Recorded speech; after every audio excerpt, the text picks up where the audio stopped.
За сайн уу манайхаа. Өнөөдөр Канадад төгссөнийхаа дараа та хэдэн жилийн ажиллах хэрэг авах боломжтой байдаг вэ гэдгийг ярилцъя гэж бодлоо. Өмнөх видеогоор Канадын сургуулиудын төрлүүдийг тайлбарласан, Канадын сургуулийн аль нь албан ёсны сургууль вэ? Бас ажиллах эрх олгодог сургуулиуд нь аль нь вэ? Эрх олгодож чаддаггүй сургууль нь аль нь вэ гэдгийг яаж шалгах вэ гэдгийг бас ярилцсан байгаа те. Тэгэхээр өнөөдөр болохоор зүгээр ажиллах эрхийн хугацааг ерөнхийдөө ярилцъя гэж бодлоо. Миний хувьд болохоор би 2 жил Канадад сураад тэгээд төгсөөд материалаа өгөөд 3 жилийн ажиллах эрх аваад одоо төслийн менежер ажиллаад тэгээд нийт Канадад 4 жил болчлоо. Тэгэхээр яг оюутны визнес авахуулаад сургуулийн материалаа бүрдүүлэх, оюутны виза авах, за тэгээд дараа нь ажиллах эрх авах материалаа өгөх те. Ажиллах эрхээ авлаа, ажилд орлоо. За тэр хугацаанд бас permanent residency буюу PR гэдэг материалаа өглөө тэрийг авлаа. Тэгээд тэрний дараа одоо ерөнхийдөө иргэншлэл гэж явж байгаа тий. Тэгэхээр энэ болгоны материал бүрдүүлэхийг болвол би агент ч юм уу эсвэл нэг хуульч ч юм уу нэг мэрэгчлэлтэнд найдаад ингээд яваагүй яг өөрөө ухаж үзэж байгаад ингээд бүх юм нь захимжилсан байгаа энэ Канадад. Тэгэхээр ингээд захимаар ерөнхийдөө бүх юмаа сайн уншиж судлаад тэгээ материалаа өөрөө бүрдүүлээд бүртгэл төр формуудаа бүрдүүлээд тэгээд ингээд захимаар явчихад ингээд таны юм чинь ингээд яг шударгаар ингээд танил таал Монголд байхад бол ямарваа нэг юм хийхэд дандаа танил таал ийм тэг ингээд за та нэг ядаа буурай ч юм уу зүгээр жирийн нэгэн ард иргэдийн хүүхд байх юм бол ерөнхийдөө юм бүтнэ гэж удаан тэг тэгэхээр танил их хэрэгтэй байдаг гэсэн хахуул их хэрэгтэй байдаг гэсэн энд болохоор яг юм шударгаар бүтдэг та яг өөртөө найдаад яг ингээ юмаа зөв зогсдод эмгцэгцтэй хийчих юм бол ингээ юм шударгаар бүтээд явцдаг байгаа. Харин ийм агент ч юм уу хин нэгэнд ингээ найдаад материалаа бүрдүүлээд өгөөчгээ баахан мөнгө төлдөг. Нөгөөдүүл нь баахан юм холион бантан хийрээ явцдаг. Тэгээд ингээ тань баг эрсдэл ирээдүйдээ урт хугацаанд тухайн үедээ яг оюутны бизнес бүтчлээ гэж бодъё. Эсвэл ажиллах хэрэгчин бүтчлээ гэж бодъё. Яг ингээ цаашлаа та PR ч юм уу иргэншлэл ч юм уу тиймэрхүү материал өгөхөд бол гай болдог байгаа.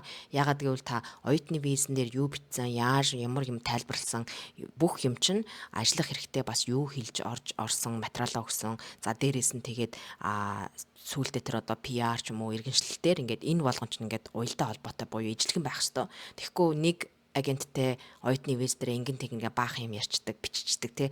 Тэгээд ажиллах хэрэгтэй бас баахан юм биччихдэг. Тэгээд энэ зөрөөд тий мэдээлэл зөрөөд эхлэнгүүт ингээд яг урт хугацаанд гай болдог. Тэгэхээр ерөнхийдөө хүн найдахаас өөрөөртөө найдаараа тэгээд би материалаа өгч чадаад бутж байгаа бол таа ч гэсэн өөрийнхөө материалыг заавал баахан мөнгө үрж хүнд найдаж хуульч юм уу эсвэл агентлаг авах шаардлагагүйгээр болдог байх шүү. Тэгэхээр энэ channel маань ерөнхийдөө яг өөрөө материалаа бүрдүүлэх, өөртөө юмаа хийх хүмүүст ингээд зориулаад туслах тийм channel байгаа. Тэгэхээр өнөөдрийнхөө видеог эхлүүлье да. За өнөөдөр болохоор хугацаа байгаа тий. About the post graduation work permit. За тэгэхээр төгссөнийхаа дараа ажиллах эрх байгаа. За энэ дээр дараад за how long is post graduation work permit valid гэж юм те. За magister for master's degree you can apply for 3-year PGWP even if your master program was less than 2 years as long as it's 18 months at least 18 months and then meets all the eligibility requirement гэж юм. Тэгэхээр магистр ихэнхдээ 2 жил байдаг. Тэгэхээр ерөнхийдөө 2 жилийн магистр хийлээ гэхэд бол та 3 жилийн ажиллах эрх авна гэсэн үг. За тэгтээ тэр магистр чинь одоо зарим магистр 2 жилээс бага тэгээд 8 сараас л дээш байх юм бол ерөнхийдөө 3 жил авчна гэсэн үг. Тэгэхээр богинохон магистр хийсэн ч 3 жил, 2 жилийн магистр хийсэн ч 3 жил авах нь шүү дээ. За тэгэнгүүт өөр програмууд for all other programs. За хэрвээ таны одоо хичээл ч юм уу програм чинь 2 жилээс бага гэхдээ 8 сараас дээш тийм програм байж лээ гэж бодъё. Тэгээд 8 одоо жишээлбэл 9 сарын програм байх юм бол та 9 сар сурсан 9 сарын ажиллах эрх авна гэсэн үг. Тэгэхээр яг хэдэн сар сурсан тэдэн сарыгаа ажиллах эрхээр авна гэсэн үг. 2 жилээс бага програмууд байх юм бол за тэгээд 2 жилээс дээш юм уу 2 жилийн програмууд байх юм бол 3 жил байх нь. За зарим хүмүүс бол ерөнхийдөө 1 жилийн програмыг 2 өөр сургуульд 1 жилийн програм дахиад нэг өөр програм дахиад нэг сургуульд хийлээ гэж бодоход тэрийг нийлүүлээд авч болдог гинэ. За тэгэхээр миний хувьд бол 2 жил сурсан байгаа. Тэгэхээр тэгээ 3 жил авдаг гэсэн үг. Тэгэхээр бакалавр чинь 4 жил шүү дээ тий. Тэгэхээр 4 жил сурсан ч 3 жил авна. 2 жил сурсан ч 3 жил аавна. 2 жилээс бага харин сурах юм бол та яах нь вэ? Яг сурсан хугацаагаар авчдаг гэсэн. За тэгэхээр хугацааны талд бол ийм байгаа. Тэгэхээр миний хувьд бол 2 жилийн програм нь айтайхан сонсогдож байгаа шүү дээ. 3 жилийн ажлын авчин 4 жил сурсан ч 3 жил юм чинь ерөнхийдөө 2 жилийн програм нь асуудалгүй. Тэгээд бүх сургууль одоо бүх програмууд бол ажиллах хэрэг өгдөггүй байгаа шүү те. Тэгэхээр нөгөө нэг аюулгүй сургууль одоо програмууд нь магистр, доктор тэгээд бакалаврын зэрэгүүд байгаа.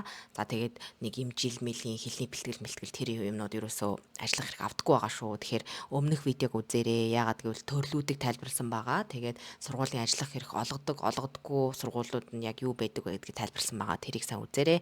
Тэгээд өнөөдрийн видео бол үүгээр дуусч байна. Дараагийн видео дээрээ ерөнхийдөө хүмүүс би гэр бүлээ авч явах сонирхолтой байна. Хүүхдээ болон нөхрөө. Тэгээд тэднээс маань ажиллах боломжтой байдаггүй. Тэнд ажиллаж амжирч болох уу? Гэр бүлээр явж болох уу гэсэн асуултууд байдаг. Тэгээд тэрийг жоохон дэлгэн рүү ярих гэж бодлоо. Тэгээд тэр видео хүртэл түр бай.